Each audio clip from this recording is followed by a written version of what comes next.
That's what they're playing for, the Sid Waddell Trophy. The Peter Wright clan looking happy. Got to say, at this stage, is this set now must win for the Aussie? Well, 96. I would say it's yes, kind of, no, but no.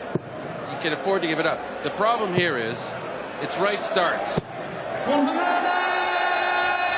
I think he can still get a comeback even if he lost the set, but certainly he's going to give everything, as he's shown with the 180, towards breaking now. Well, we remember, don't we, one of the great semi-finals when James Wade raced into a 5-1 lead against Adrian Lewis and lost.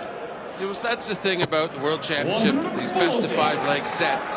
And I love it. I absolutely love it to watch, to play in every way. I think it's the best format because you can get a real comeback and a meaningful comeback. This is not over 95 until the last set is won. Whereas if you're in a match play format, it's so rare to see a real comeback there. 83. The sort of comeback like Andy Hamilton had with Simon Whitlock in a match play is very, very rare in that format. Yeah. Whereas here, you have that chance. Well, absolutely, because in match play, one slip up and that's it, effectively. But here, one leg loss, and you're still in the mix, aren't you? Perfect analogy there, John. This is the breakthrough at the start of this set.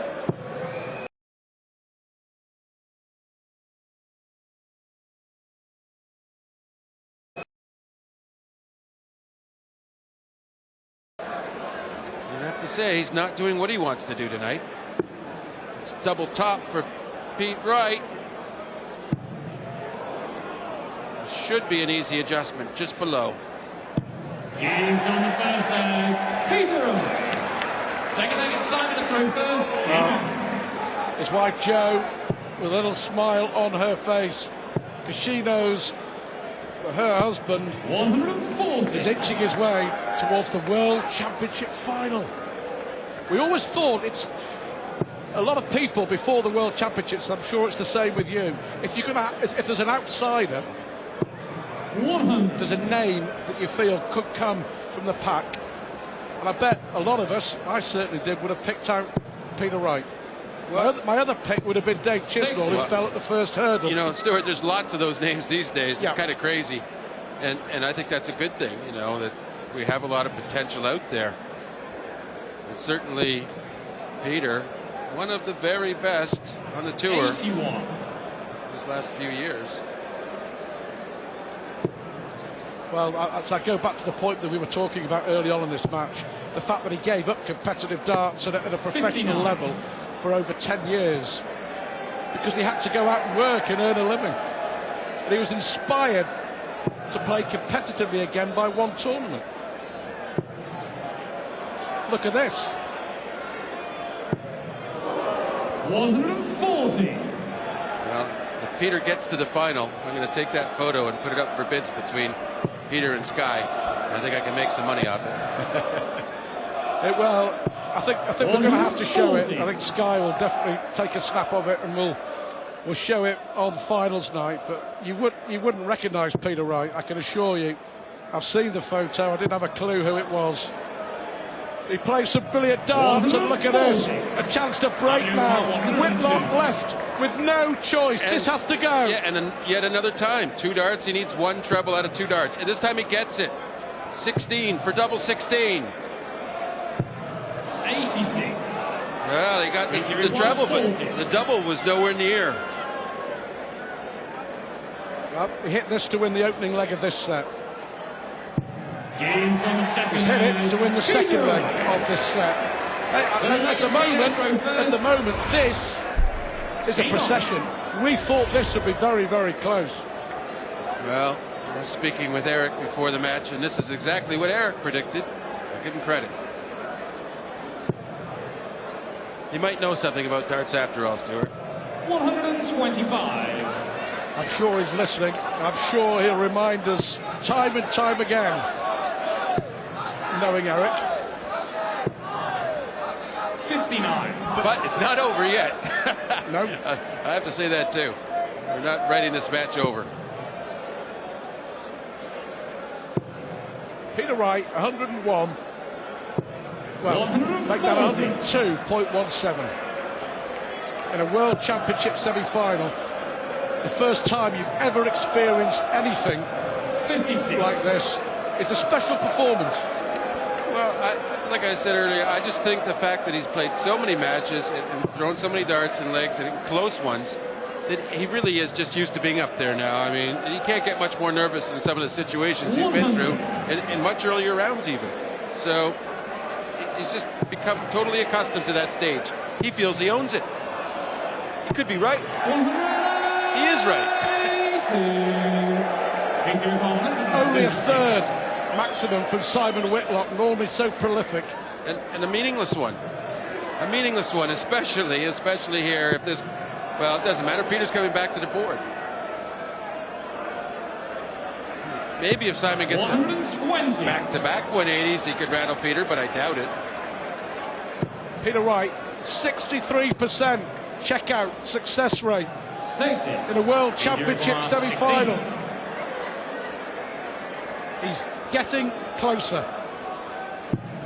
He's now one set away from the dream of playing in a world final on New Year's Day against Michael van Gerwen or Adrian Lewis.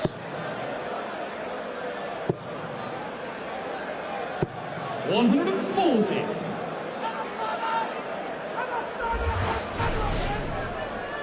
Well, they may be on stage sooner than we thought, unless Simon Whitlock is going to mount one of the great World Championship comebacks. Here's a thought, Stuart. As we're looking at the coming up with Van Gerwen and Lewis, are they watching this game? Does Peter Wright's performance anyway put them off what they're preparing in their head right now for each other? Are they distracted in some way by this if they're watching? There is a monitor in the players' practice room. Trust me, we watch stuff sometimes, but do you think they'd be looking at all at this? I think they'll be keeping an eye on it, absolutely. 81. Did you prefer to play the first or the second semi-final? I would say now the first. I can't remember before. I was just happy to be in them. Really, you're just happy to be in them. You don't question when you're on. You're so happy you're there and you have a chance to go to the final if you win. It doesn't matter. It's not like in the first round where you feel a lot more sensitive about when you might play. He'll go for bulls. He's missed them, but not a big deal. He's left tops. A good start to this set for Simon.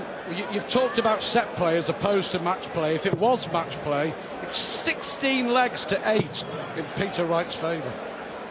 Yeah, and you know, if it's the 18, say, or 19, then very unlikely that Simon could come back. But that's the beauty of this format. We always have a match. He's double 10. Well, where was that dart? Peter certainly has a finish now, and he's been punishing Whitlock all along. So treble 20. Only a 1, but he's still got another chance for a treble 17. Yes, double 16. Now, I don't think he's any good at this. Not missed it. He has not missed it. Oh yeah, that's right. 5 out of 5. 6 out of 6, and he's closing in. He is closing in on the World Championship final. 6 of the very best at double 16. What a performance! He's doing everything right. Except a bit of a hiccup here, starting this leg. 81. Good recovery, but just you know, if Whitlock could slam some trebles in like that, he might be able to break back. I tell you, when Simon saw that 81 start for Peter Wright, he thought, okay, this is it. I have to hit this 180, and sure enough, he did. Has Whitlock not played to his potential, or has he not been allowed to play the way that we know he can? A bit of both, but certainly Peter Wright has smothered Whitlock with his finishing and at least equal, if not better, scoring.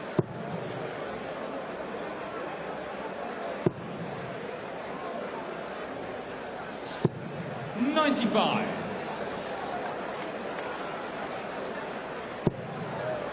He has the opportunity he needs to break back here. He's gained advantage.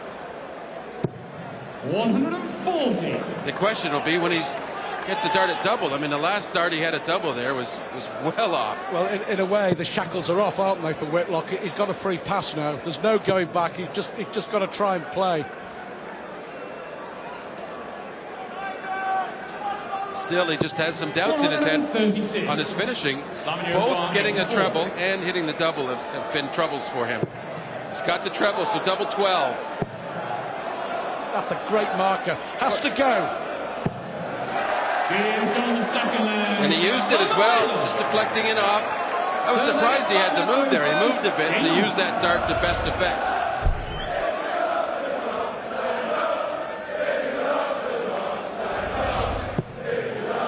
Given himself a chance. He's broken back straight away in this 7th set. Well, he had to, really. If he doesn't break back there, Peter moves one leg away from the match. You know, that's how important that break was. 100. If you're Peter Wright, how are you feeling now? He's maintained good composure all the way, but he might be getting just a little nervy if he's thinking about it. But the thing is, Simon gets on with his throws. He's very quick, so there's not a lot of time that Peter Wright is standing behind him. So Peter Wright isn't getting much time to think. Even though he's deliberate, Simon isn't.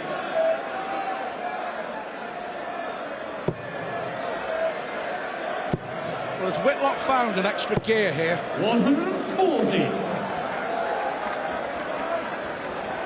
I just think that the pressure's off him. In a way, but it is what it is. 134. You don't want to lose here. That's a pressure all in itself. Especially when you're used to going to finals. 134. Well, great darts from the Aussie to leave a finish. Can Wright do the same?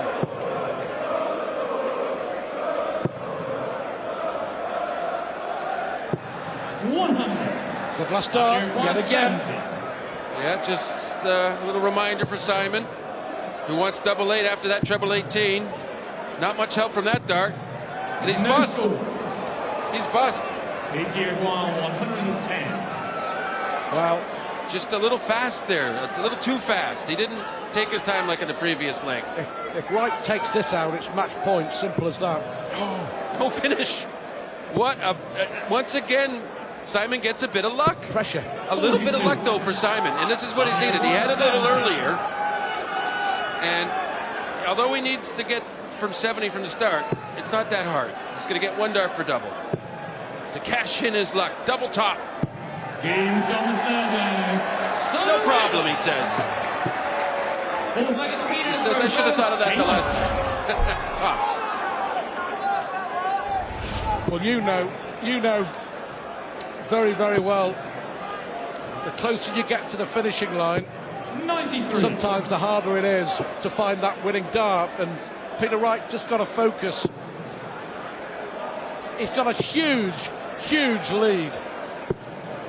69. Yeah, sometimes it is the old trick. You pretend you need one more leg or set than you really do to help you win a match, and that helps you get to the line without even knowing it. But you have to be fairly delusional. Thank you very much, says Peter Wright. Yeah, only his third 100. to Simon's 4, and I can guarantee you Peter Wright doesn't mind being behind in that category at all. He'll take the set score category just the way it is. Well, here we are, John, in the 7th set, and 94. Peter Wright is still averaging 102.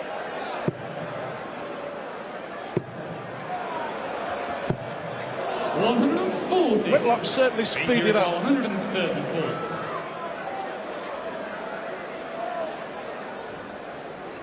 He's going for his 17th. Another treble 17 would leave 32 for the match. Well, 93. a great chance to draw level and take this into a deciding leg. Oh, there's a leg ahead of myself there. 100. Just like when you are when you're playing. Yeah, see, I guess I am the delusional one. Double 16, hasn't missed it yet. Well, it's quite remarkable. The magnificent 7. 7 out of 7 on double 16. Well, you can guarantee if he can choose which double to try and set up to 92. win the match, it will be double 16. There is absolutely no doubt of that.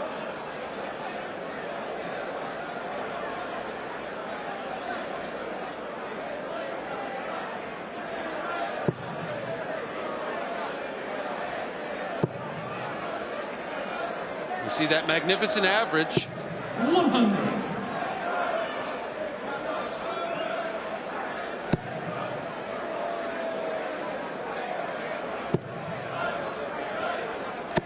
You know, you look at the average there, Stuart, 101.68.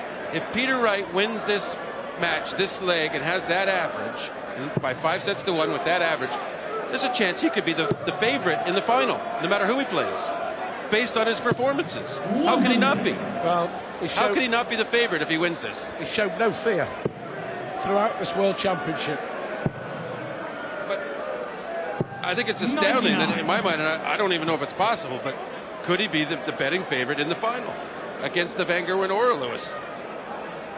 On his performance, the performances say yes, he should be. If he wins this here. The bookmakers will probably say no, 96. but he's one leg away. Is this the leg? Is this his time? Is this the moment? Yeah, Simon needs a good 6 starts, and he's got a great first 2. Just about left tops. Not much Peter Wright can do to stop Simon winning this set, but he knows pressure might just crack the Aussie. 130. There is pressure. 65. To stay in the World Championship semi-final. He needs tops. He needs tops to stay in it. And Simon Whitlock stays in this semi-final. Somehow he got the